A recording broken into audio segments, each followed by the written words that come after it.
This is our proposition for the implementation of new early warning systems in the city of Zamboanga, Philippines, surrounding the danger of tsunamis.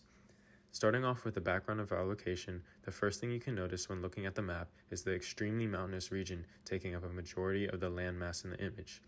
Our location, Zamboanga, is located right here at the southern tip of this peninsula. If you actually look closely, you can see that the city itself has generally flat terrain. However, the mountainous region encloses the city from its immediate north.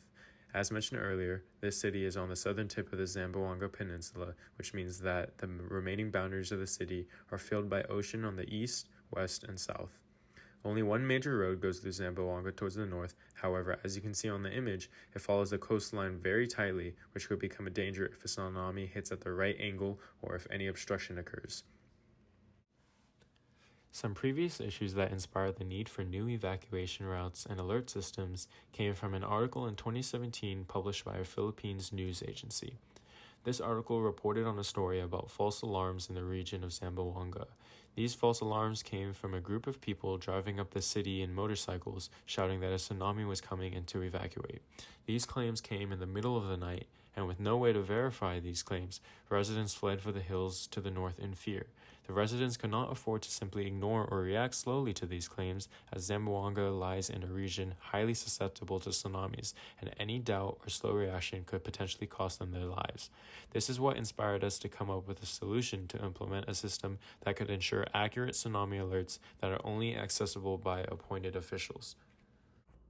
Zamboanga has limited evacuation routes, and in fact, Zamboanga has only one designated evacuation route when a tsunami occurs.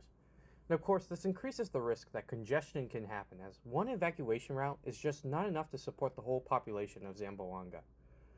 And there's also the risk of the evacuation route being terminated due to a tsunami or other disaster. And since there's only one evacuation route, that essentially means there's no evacuation routes. So there needs to be the creation of new tsunami evacuation routes in order to increase the speed of evacuation and make sure that everyone can evacuate on time. Now we're going to the tsunami mitigation plan for Zamboanga, and this will include the development and improvement of early warning systems and evacuation strategy. The first part of our mitigation plan is the creation of new tsunami evacuation routes. Now, right now, Zamboanga has only one tsunami evacuation route, and our mitigation plan would create new tsunami evacuation routes that are spread evenly in the city. And essentially what this means is wherever you live in Zamboanga, you will have quick access to one of these tsunami evacuation routes. And these tsunami evacuation routes would be going north to the mountains. That means our mitigation plan also includes the development of new road and trail infrastructure up on the mountains. And we also want to include the expansion of roads surrounding the mountains in order to decrease congestion whenever people are traveling on these evacuation routes.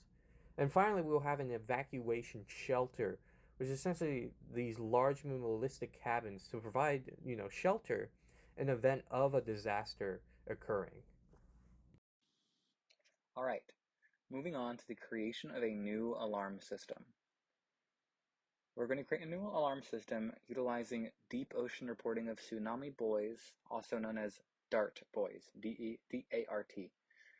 These buoys send a signal to local agencies to alert coastal residents in the event of tsunami. And these allow the development of sensors that connect to the buoys on the seafloor to detect water pressure changes that are then sent to the buoys. And on this map, on the left side of this page, you can see dots representing where buoys would be placed along a coastline. This is an example of where buoys have been developed before, with the yellow symbolizing buoys that have already been developed, with the red symbolizing where buoys are to be developed. We want to develop them all along the coast, on the bottom of the ocean seafloor, to detect changes in water pressure that can be used to predict tsunamis and the threat of tsunamis, and allow for advanced reporting on the risk of a tsunami on a certain day, certain week, etc., etc. And we also put them about more center points to just keep mindful track of ocean pressures, see if the water is approaching and seeming dangerous towards our buoys and towards the coastline, potentially being of risk of a tsunami. Now, moving on to the creation and utilization of communications infrastructure.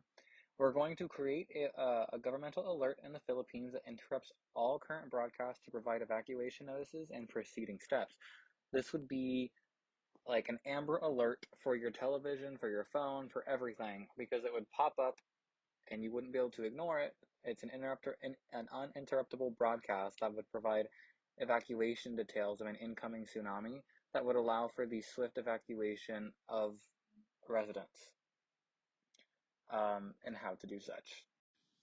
Additionally, we plan to integrate a tsunami update section into the local news platforms, e.g. a newspaper and, well, the news, like, I guess, local news network, promoting transparency when oceanic pressures are drastic.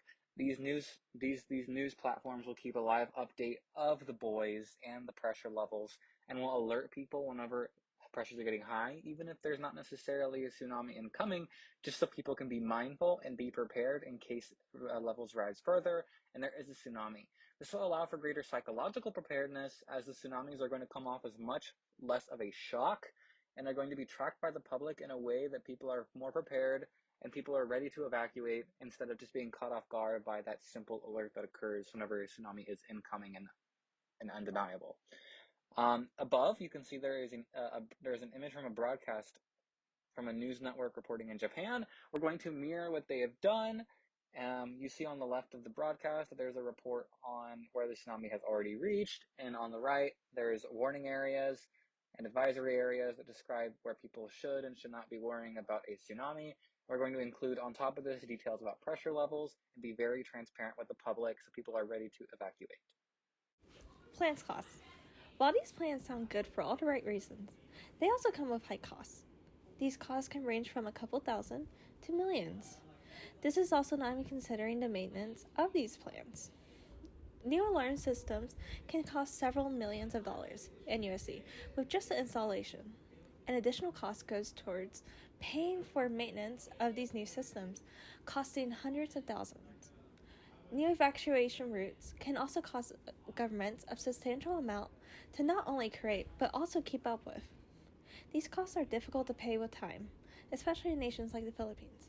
To pay these plans to be fully implemented, the cost will also be reflected on the population through taxes, thus becoming burdensome to the population.